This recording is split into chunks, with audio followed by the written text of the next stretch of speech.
आइए अब सुनते हैं भगवान शिव के महान भक्त कन्नप्पा जी की हिंदू धर्म में महादेव के एक से बढ़कर एक भक्तों का वर्णन मिलता है।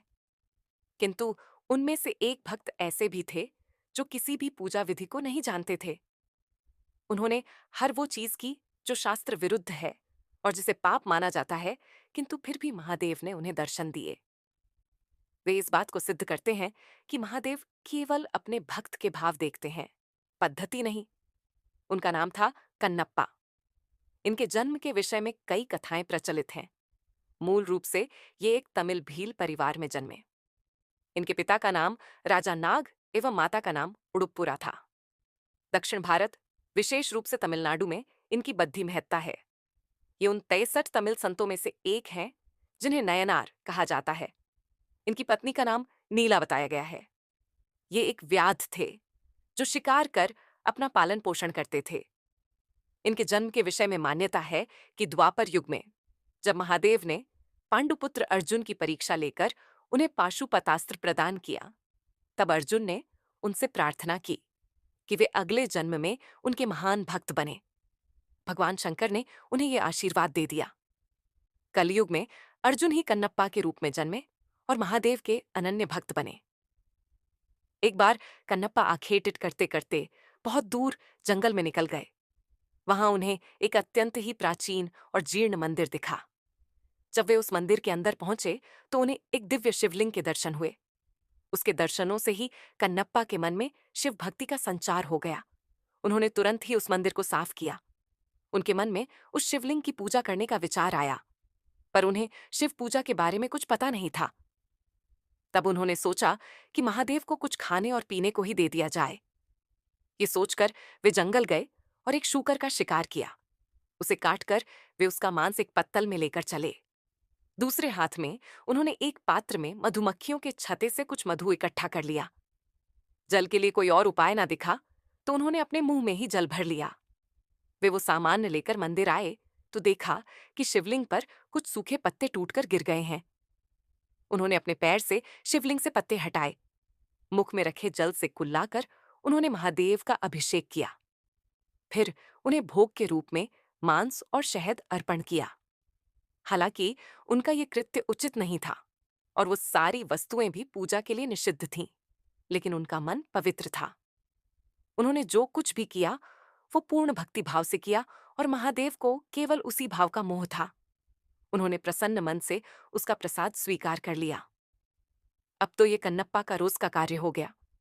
वो प्रतिदिन उसी प्रकार पैरों से पत्ते साफ कर, मुंह के कुल्ले से शिवलिंग का अभिषेक कर उन्हें मांस और शहद अर्पण करने लगा।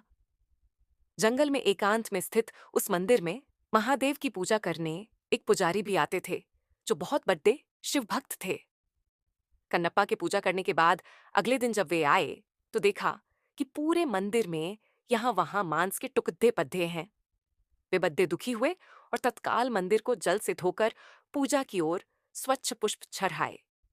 किंतु अब रोज रोज उन्हें मंदिर में मांस मिलने लगा।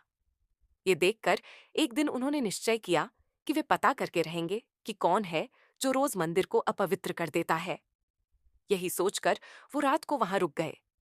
रोज की भांति कन्नप्पा वहां आए और उन्होंने पैर से पुजारी द्वारा शिवलिंग पर छड़े पुष्प हटाए, कुल्ले से उनके अभिषेक किया और फिर शिवलिंग पर मांस और मधु चढ़ाया। पुरारी मंदिर के एक कोने से छिपकर से देख रहे थे। उन्हें ये देखकर बद्धा क्रोध आ रहा था। वे ये तो समझ गए कि कन्नप्पा ऐसा केवल भक्ति के कारण कर रहे थे, जानबूझकर नहीं, किंतु फिर भी उन्हें उसका कार्य बद्धा घृणित लगा। उसी समय उनके मन में विचार आया कि मैं इतने समय से शुद्ध चीजों से महादेव की पूजा करता हूं, फिर भी मुझे उनके दर्शन नहीं हुए। फिर भला इस घृणित पद्धति से पूजा करने वाले से भला महादेव कैसे प्रसन्न हो सकते हैं। वे पुजारी भी महादेव के भक्त थे, इसीलिए अपने भक्त का अभिमान भंग करने के लिए उन्होंने एक लीला रची। कन्नप्पा ने देखा कि अचानक शिवलिंग के एक आंख से रक्त बहने लगा है। अपने आराध्य की ऐसी दशा देखकर वो अत्यंत दुखी हुआ। उसने पास पड़दी जद्दी बूटियों को शिवलिंग के नेत्र पर लगाया, किंतु रक्त का बहना नहीं रुका। उसे समझ नहीं आया कि क्या करना है। उधर छिपकर सब देख रहे उन पुजारी को भी कुछ समझ नहीं आया। उन्हें लगा कि अवश्य ही कन्नप्पा के इस कृत्य से महादेव अप्रसन्न हो गए हैं और उनके नेत्रों से रक्त बह रहा है। उधर कन्नप्पा मारे धूह के रोने लगे। तभी उन्होंने सोचा कि यदि मैं अपनी एक आंख इस पर लगा दूं तो शायद रक्त का बहना रुक जाए। ये सोचकर उन्होंने अपने एक बाण से अपना एक आंख निकला और शिवलिंग के नेत्र पर रख दिया। इससे रक्त बहना बंद हो गया। कन्नप्पा की प्रसन्नता का ठिकाना ना रहा। तभी शिवलिंग के दूसरे नेत्र से रक्त निकलने लगा। अब तो कन्नप्पा को इसका उपचार मिल चुका था, इसीलिए उसने अपने दूसरे नेत्र भी निकालने का निश्चय किया। तब उसे ध्यान आया कि दूसरा नेत्र निकालने पर तो वो कुछ देख नहीं पाएगा, फिर सही स्थान पर नेत्र कैसे लगा पाएगा। ये सोचकर उसने अपने पैर का अंगूठा शिवलिंग के नेत्र पर रखा, ताकि वो नेत्रहीन होकर भी अपने नेत्र सही स्थान पर लगा पाए।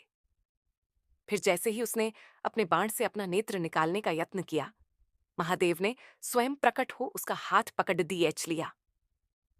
अपने आराध्य के दर्शन होते ही कन्नप्पा उनके चरणों में गिर पड़ा। महादेव ने उसके दोनों नेत्र ठीक कर दिए। तब बाहर छिपकर सब देख रहे ब्राह्मण भी अंदर आकर महादेव के चरणों में गिर पड़े।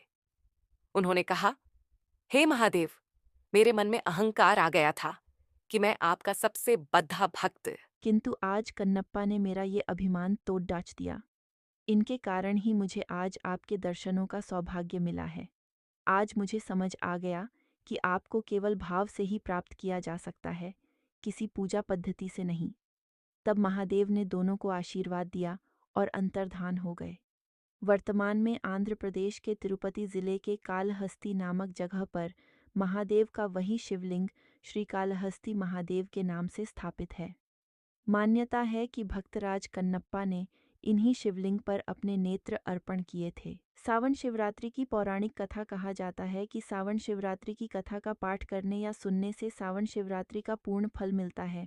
मान्यता है कि इस दिन शिवरात्रि व्रत कथा का पाठ करने से भक्तों को बहुत लाभदायक फल मिलता है और उनके घर में सुख समृद्धि का आगमन होता है।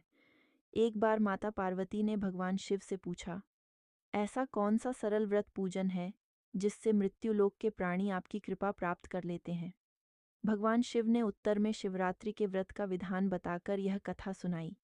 शिव जी ने देवी पार्वती से कहा, हे देवी, एक बार चित्रभानु नाम का शिकारी जानवरों का शिकार करके जंगल में अपना घर चलाता था। शिकारी पर साहूकार का कर्ज था जो वह नहीं चुका सका।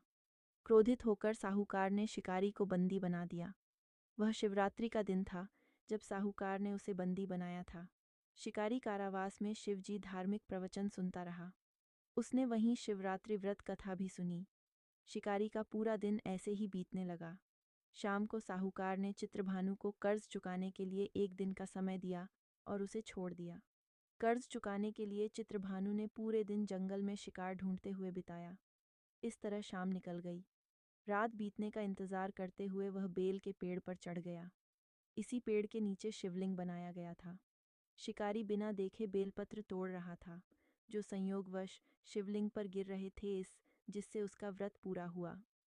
चित्रभानु ने शिकार की तलाश में घूमते हुए तालाब के किनारे एक गर्भिणी हिरणी को देखा जो पानी पीने आई थी। उसने उसे मारने के लिए धनुष बाण निकाला। हिरणी ने चित्रभानु को देखा और उस शिकारी को बताया कि वह गर्भवती है।